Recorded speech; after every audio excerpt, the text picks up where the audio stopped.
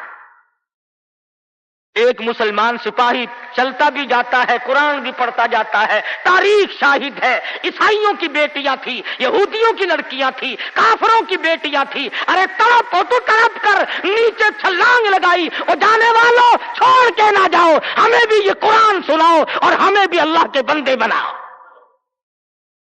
ایک ایت سن کر اتنا عمل کیا، جن کو سازش بنایا تھا وہ تمام لڑکیاں مسلمان ہو کر مجاہدین کے ساتھ ساتھ جاتی ہیں۔ آج سارا قرآن ہمارے سامنے ہے، اور قرآن بھی کیسا، جب کوئی مر جائے قرآن ختم کرنا، بھائی قرآن ختم کرنا، بلکہ قرآن شریف کوئی 2-3 ورقوں کا جو ختم کرنا ہے، 4-5 آدمی بیٹھ جاتے ہیں، ورق گردانی کی، پلٹ دی الٹ دیے، پلٹ دی الٹ دی، جب اندازہ ہوا نا کہ کھانا تیار ہو گیا، انہوں نے کہا صاحب قرآن بھی ختم ہو گیا ہے۔ ہمارے یہاں ایک مولانا ہے، لوگ ان کو بہت کہتے ہیں کہ قرآن ختم کرو۔ میری ملاقات ہوئی، میں نے کہا حضرت جی آپ تو دن رات قرآن پڑھتے ہوں گے۔ انہوں نے کہا کیوں؟ ہم نے کہا سارے لوگ آپ کے پاس آتے ہیں، دادی مر گئی قرآن پڑھنا، ماسی مر گئی قرآن پڑھنا، پھوپھی فوت ہو گئی قرآن پڑھنا۔ کہنے لگے میں ان کے بات کا نوکر ہوں، 3 دفعہ کل پڑھتا ہوں۔ بڑی بات کی اس نے کہ دکان یہ سنبھالے، مکان یہ سنبھالے، کار ان کی، بینک بیلنس ان کا، تمام چیزیں ان کی، ساری رات بیٹھ کر قرآن میں پڑھوں کیوں؟ ہر کوئی اپنی کمائی میں لگا ہوا ہے۔ جو لوگ ملتان جاتے ہیں انہیں پتا ہے کہ چوک بازار ملتان کا سب سے بڑا بازار ہے۔ ایک روز گزرتے گزرتے ایک آدمی آیا اور بڑے مرے دل سے السلام علیکم، میں نے کہا جی وعلیکم السلام، حضور میرے لیے بھی کوئی دعا کرو، کاروبار بالکل نہیں رہا، ٹھنڈا کاروبار ہے۔ وہ شکر ہے میں نے پوچھ لیا، ورنہ مولویوں کی تو عادت ہوتی ہے اللہ برکت دے جی اللہ برکت دے، اور میں نے پوچھ لیا تیرا کاروبار کیا ہے؟ کہنے لگا کفن بیچتا ہوں۔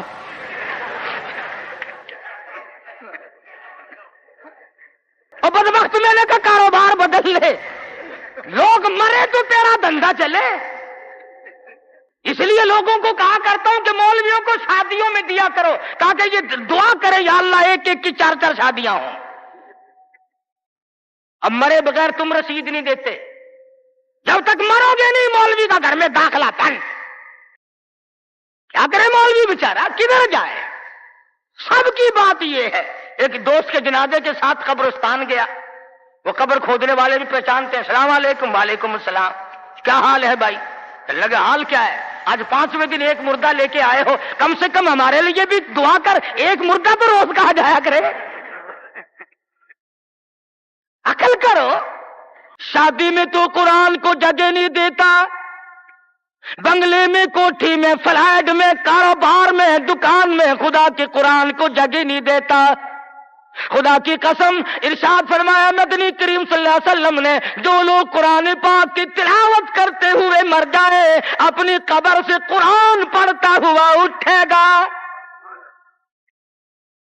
اس کے منہ سے کستوری کی خوشبو آ رہی ہوگی۔ اہل محشر کہیں گے الہی یہ کون لوگ ہیں؟ قیامت کا دن ہے، سخت دن ہے، بڑی پریشانی کا دن ہے، لوگ اپنے پسینوں میں غرق ہیں، اس کے یہاں سے خوشبو آ رہی ہے، یہ کون ہے؟ جواب ملے گا تو گالی بکتا مرا تھا، تو گانے گاتا ہوا مرا، تو گیت سنتے ہوئے مرا، تیرے دماغ میں کنجری بسی ہوئی تھی، تیرے دل میں بدماش عورت بسی ہوئی تھی جب تو مرا، اور یہ وہ ہے جب موت آئی تو میرا قرآن پڑھ رہا تھا۔ آج بھی قرآن پڑھتا ہوا اٹھا ہے، اس لیے اس کے منہ سے برکت، قرآن کی برکت سے خوشبو آتی ہے۔ تم نے برکتوں کو جانتے، یہ بسوں میں دیکھو، ٹیکسیوں میں دیکھو، عقیدہ دیکھ، ایڈی تسبیح لٹکی ہوئی ہے، یہ کس کی ہے؟ فلانے بابا کی ہے، سیون شریف والے بابا کی ہے، پاک پٹن والے، اور یہ بابے تھے یا بابن تھی، یہ عورتیں تھوڑی ہی تھی، کچھ تو عقل کر۔ اللہ والوں کی توہین کرتے ہو. تیری موٹر کو، کار کو، ویگن کو، بس کو یہ بابا بچائے گا، خدا نہیں بچا سکتا. اسی لیے دھکے کھا رہے ہو کہ تمہارا خدا ریٹائر ہو گیا. اور جب خدا کا دروازہ آدمی چھوڑتا ہے اس کی عقل ماری جاتی ہے، اسے پتہ ہی نہیں چلتا کہ عورت کا معاملہ ہے یا مرد کا معاملہ ہے. میں عرض کر رہا تھا کہ مسلمان اگر نبی کی سیرت کو سنتا ہے یا جانتا ہے اور مانتا ہے تو کوئی وجہ نہیں کہ مسلمان کو کچھ زیر کر سکے. وہی خالد بن ولید ہیں سب قید رضی اللہ تعالی عنہ. ایک دوسرا موقع آیا، کافر اپنی فوج کو لے کے آیا، بہت بڑا لشکر ہے، بہت بڑا لشکر ہے. کہنے لگا خالد چلا جا، بھاگ جا ورنہ بوٹیاں اڑا دی جائیں گی تیری. کہنے لگا ہاں ہاں تیرے جیسے کئی دیکھے بوٹیاں اڑانے والے، کیا بات ہے. اس نے کہا خالد میں وہ زہر لے کے آیا ہوں کہ اگر تلوار بجھا کر کے مار دی تو ٹکڑے ٹکڑے ہو جائے گا، بھسم ہو جائے گا، جل کر خاک ہو جائے گا. فرمایا کوئی بات نہیں، وہ زہر مجھے دکھا. وہ کافر نے، عیسائی سردار نے وہ شیشی نکال کر حضرت خالد کے حوالے کر دی. حضرت خالد نے اللہ کا نام لیا اور لے کر اتنا سخت قسم کا زہر جس میں نامعلوم کیا کیا چیز ڈالی ہوئی تھی، 2 قطرے زمین پہ ٹپکائے، زمین میں آگ لگ اٹھی، زمین میں آگ لگ گئی.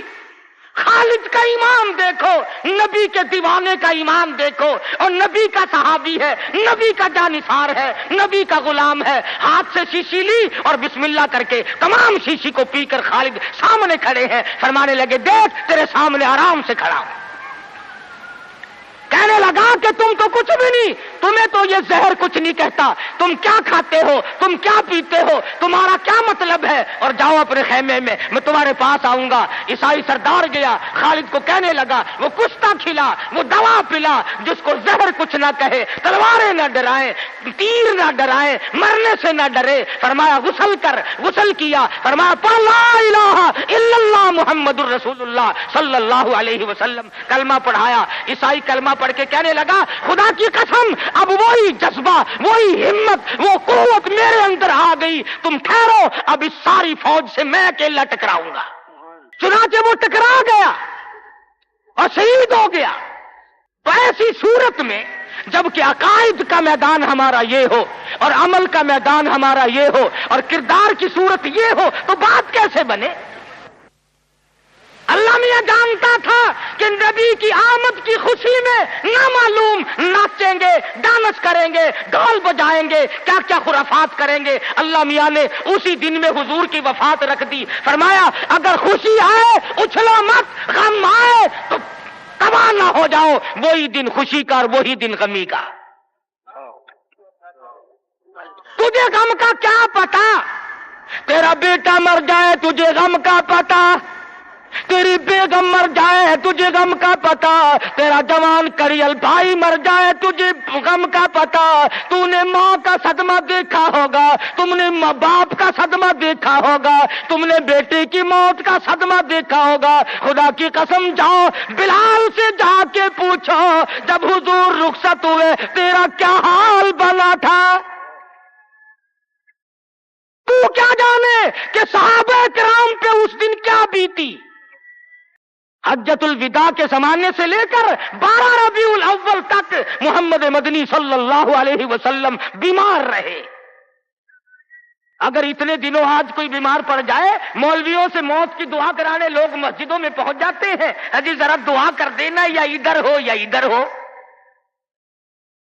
بلکہ وہ ایک بات سنی تھی کہ ایک آدمی کا والد بیمار تھا، اس کا بیٹا مردہ نہانے والے کے پاس گیا. اس نے کہا ذرا چلو ابا جی کو غسل دینا ہے کہ بھائی کب فوت ہوا. انہوں نے کہا جی آپ جائیں گے، پانی گرم کریں گے، کفن تیار کریں گے، انشاءاللہ اتنا مریض آئیں گے اور کیا ہے. پیش کی تیاری ہوتی ہے. یہ صحابہ تھے جنہوں نے جان کے قیمے بنوا کر کے حضور اکرم صلی اللہ علیہ وسلم کا دیدار کیا تھا. ان کی نظروں کے سامنے ان کے بچوں کو نیزوں کی نوک پہ لٹکا کر تڑپا کر مارا گیا، مگر کسی صحابی نے ایمان کا دامن نہ چھوڑا. آخری وقت ہے، مرض الموت ہے. ازواج مطہرات رضی اللہ تعالیٰ عنہن اجمعین کو جمع فرمایا، فرمایا اے ام حبیبہ، اے زینب، اے حفصہ، تمام کی تمام بخوشی اجازت دو میں اپنی بیماری کے دل عائشہ صدیقہ کے حجرے میں گزار لوں۔ وہ کس طریقے سے اجازت مانگتے ہیں؟ ہمارے یہاں تو ساری زندگی اجازت کا سوال ہی پیدا نہیں ہوتا، گویا بیماری کے دن بھی گزارنے تھے، اور عائشہ صدیقہ کے حجرے کو قیامت تک کے لیے بہت بڑا مقام دینا تھا۔ بنیاد پڑ رہی ہے گنبد خضرا کی۔ سیدہ عائشہ صدیقہ رضی اللہ تعالی عنہا فرماتی ہیں، آخری وقت تھا،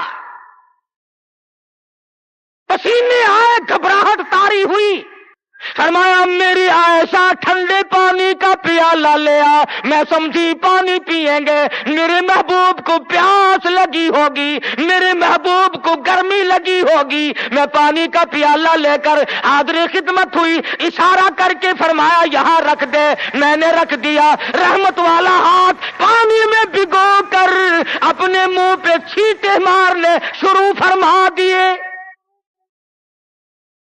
عائشہ صدیقہ فرماتی ہے میرا جگر پھٹنے لگا، اور میرے محبوب کیا بنی، یہ گھبراہٹ کیسی، یہ پریشانی کیسی؟ فرمایا میری عائشہ تو نہیں جانتی موت کتنی گھبراہٹ والی ہے۔ آخری وقت ہے، سیدہ فاطمہ الزہرا رضی اللہ تعالی عنہا بھی پاس بیٹھی ہیں، سیدہ عائشہ صدیقہ رضی اللہ تعالی عنہا بھی پاس بیٹھی ہیں۔ ارے گالی دینا بڑا آسان ہے، ایسا صدیقہ سے جا کے پوچھ کہ اس دن تیرا کیا حال بنا جب امام الانبیاء رخصت ہوئے تھے۔ صحابہ دیوانے ہو گئے، صحابہ جنگلوں کو نکل گئے، اور فاروق جیسے کہنے لگے جو کہے گا حضور کی وفات ہو گئی کہ تلوار سے گردن اڑا دوں گا۔ بلال کا کیا بنا، سہیل کا کیا بنا، سلمان فارسی کا کیا بنا؟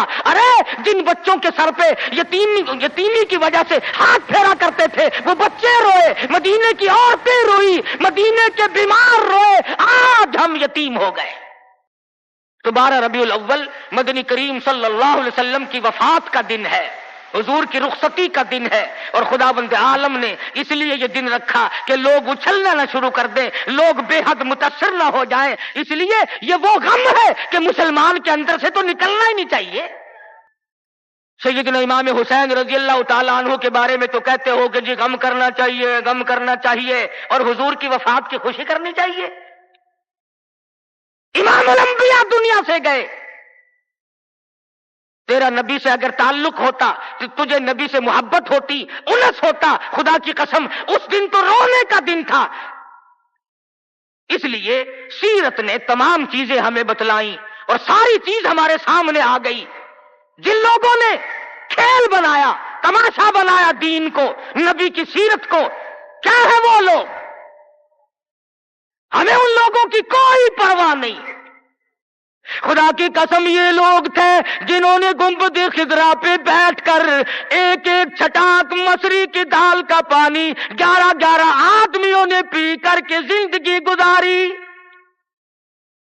نبی کے روزے پہ بیٹھ کر حدیث کا درس ہم نے دیا، نبی کی مسجد کی امامت ہم نے کی، نبی کے شہر کی گورنری ہم نے کی، نبی کی گلیوں میں جھاڑو ہم نے دی، نبی کے شہر کے دفن کو ہم نے تسلیم کیا۔ ہم دعائیں کرتے ہیں، جاؤ شیخ الحدیث مقدس الروح کو دیکھو، 20 برس گزر گئے، آج تک گنبد خضرا کے پڑوس میں دفن ہونے کے لیے منتظر بیٹھے ہیں۔ نعرہ تکبیر، اکابرین علماء دیوبند، قاری فتح مند صاحب جیسا مقدس الروح نابینا بزرگ حضور کے دروازے پہ پڑا ہے، یہاں دفن ہوں گا، یہاں آقا کے قدموں میں جان دوں گا۔ تو یہی کلی کھڑکاتا پھرتا رہی ہو، بڑا عاشق ہے نا؟ یہ برکت نہیں جانتے، اور یہ برکت نہیں، یہ حرکت ہے۔ ہم تو اس کپڑے کا اکرام کرتے ہیں. خدا کی قسم میں اب جب جشن پہ گیا، 100 سالہ اجلاس پہ گیا، میں نے عرض کیا یارو اس رومال کو ہاتھ لگوا دو.